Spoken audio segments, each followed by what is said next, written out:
நான் ஆபீஸ் போயிட்டேன், வீட்ல பத்திரமா இரு. ஹே ட்ரௌசரே, என்னடா சொல்லுது? ஆபீஸ் போக போதுவா? அதுவும் லுங்கி பனியன் போட்டுக்கிட்டா? ஹே, நிம்பல் மார்க்கெட்டிங்ல வர்க் பண்ணுதுவா இல்ல கோயம்பேடு மார்க்கெட்ல வேலை பண்ணுதுவா? கோயம்பேடு மார்க்கெட்டா? ஏய், மார்க்கெட்டிங் ஜாப் தாண்டி பாக்குறேன். அதுக்காக இந்த வெயில்ல சட்டை போட்டு பேண்ட் போட்டு டக்கின் பண்ணி ஷூ போட்டு ஹெல்மெட் போட்டு வெயில்ல போ சொல்றியா? நொந்து நூடுல்ஸ் ஆயிருவண்டி. அதனால ட்ரெஸ் பேக்ல வச்சிருக்கேன். ஆட்டோல போயிட்டு ஆபீஸ் போய் மாத்திப்பேன். ஹரிஜி, இவ்ளோ சிம்பிள் வெயிலுக்கு இவ்ளோ பில்டப்பா? சிம்பிள் வெயிலா?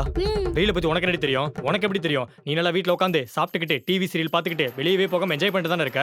ஆனா நான் அப்படி கிடையாதுடி. காலையில ஆபீஸ் கிளம்பி பைக்ல வெளிய வெயில்ல போய் டிராபிக்ல நின்னு வேர்த்து ஊத்தி ஒழுகி எப்படா ஆபீஸ் போவோன்னு இருக்கும். அப்படியே ஆபீஸ் போய் அப்பாடான்னு உட்காந்தா அப்ப என் மேனேஜர் வந்து அந்த கிளைண்ட்டை போய் பாரு, இந்த கிளைண்ட்டை போய் பேசுன்னு வேகாத வெயில்ல என்ன வெளியே அனுப்பிச்சு காலையில இருந்து சாயங்காலம் வரைக்கும் இந்த சம்மர் வெயில லொலொலொலொன்னு அலைஞ்சு ஓரளவுக்கு கலராலனாலும் ஏதோ கலரா இருந்த என்ன அடையாளமே தெரியாத அளவுக்கு இந்த வெயில் ஆக்கியிருக்கு. இந்த வெயில் சிம்பிள் வெயில் அடி. रुको जी रुको, நம்ம போய் பானி கூட இருது. இந்த வெயில் சிம்பிள் வெயில் சொல்லாத. अच्छा जी. இதோட ஃபுல் வீடியோ பார்க்க லோகோக்கு கீழ இருக்க ப்ளே பட்டனை கிளிக் பண்ணுங்க.